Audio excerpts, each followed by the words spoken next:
പഴുത്ത മാങ്ങ വെച്ചിട്ട് കുട്ടികൾക്കും വലിയവർക്കും ഒക്കെ ഇഷ്ടപ്പെടുന്ന ഒരു സാധനം ഉണ്ടാക്കി കാണിക്കുക. ആം പപ്പടം കേട്ടോ അതിൻ്റെ പേര്.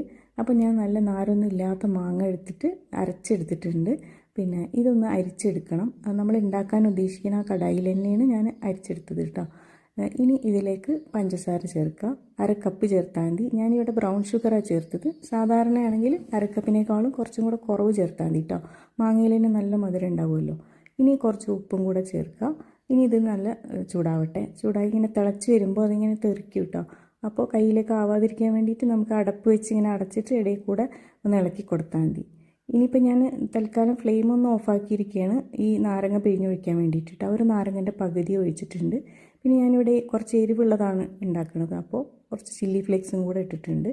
ഇനി വീണ്ടും ഫ്ലെയിം ഓണാക്കിയിട്ട് ഒരു 1-1.5 മിനിറ്റും കൂടെ ഒന്ന് കത്തിക്കുക.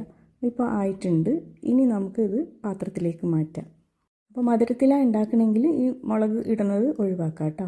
ഇനി ഞാൻ 2-3 സ്റ്റീൽ പാത്രം എടുത്തിട്ടുണ്ട്. അതിലേക്ക് കുറച്ച് എണ്ണ അല്ലെങ്കിൽ നെയ്യ് തേച്ച് കൊടുക്കുക. നെയ്യ് തേച്ചാൽ കുറച്ചും കൂടെ ടേസ്റ്റ് ഉണ്ടാവും കേട്ടോ. കുറച്ച് തേച്ചാൽ മതി, കുറേയൊന്നും തേക്കണ്ട. എന്നിട്ട് ചൂടോടെ തന്നെ നമ്മൾ ഈ മാങ്ങ അതിലേക്ക് ഇടണം. എന്നിട്ടൊന്ന് പ്ലേറ്റ് ചുറ്റിച്ച് കൊടുക്കുക. ചൂട് ആറിക്കഴിഞ്ഞാൽ അത് നല്ല കട്ട പിടിക്കും. അപ്പോൾ അതുപോലെ നമുക്ക് ചുറ്റിച്ചെടുക്കാൻ പറ്റില്ല. അങ്ങനെ തണുത്ത് കട്ടായി പോയിട്ടുണ്ടെങ്കിലും അങ്ങനെ ചട്ടകം കൊണ്ടൊന്ന് പരത്തി കൊടുത്താൽ മതി. ഒരേ ലെവലിലാവാൻ ശ്രദ്ധിച്ചാൽ മതി കേട്ടോ. ഇനി നമുക്കിത് വെയിലത്ത് വെച്ച് ഉണക്കിയെടുക്കാം. ഒരു 2 ദിവസമെങ്കിലും വെയിലത്ത് വെച്ച് ഉണക്കണം കേട്ടോ. ഇനി വെയിലത്ത് വെക്കാൻ പറ്റാത്ത സാഹചര്യം ആണെങ്കിൽ വീട്ടിൽ തന്നെ ഫാനിൻ്റെ ചുവട്ടിൽ വെച്ചിട്ടും ഉണക്കിയെടുക്കാം. അപ്പോൾ ഒരു ദിവസം കൂടുതൽ എടുക്കുന്നേ ഉള്ളൂ. അപ്പോൾ നമുക്ക് 2 ദിവസം കഴിഞ്ഞിട്ട് ഇത് നോക്കാം. അപ്പോൾ ഈ മാങ്ങയിൽ തന്നെ ചാട്ട് മസാല ഇട്ടിട്ടും ബ്ലാക്ക് സോൾട്ടൊക്കെ ഇട്ടിട്ടും ഉണ്ടാക്കാം കേട്ടോ. അപ്പോൾ അത് ഒരു മസാല പപ്പടമായിരിക്കും. ഇതിലിപ്പോൾ ഞാൻ ചില്ലി ഫ്ലേക്സ് മാത്രമേ ഇട്ടിട്ടുള്ളൂ. ഇപ്പോൾ 2 ദിവസം കഴിഞ്ഞു. ഇത് നന്നായി ഉണങ്ങി വന്നിട്ടുണ്ട്. അപ്പോൾ കത്തി കൊണ്ട് അതിൻ്റെ സൈഡൊന്ന് ചെറുതായിട്ടൊന്ന് വെടിയിച്ചാൽ മതി. പിന്നെ എളുപ്പം എടുക്കാൻ കിട്ടും കേട്ടോ.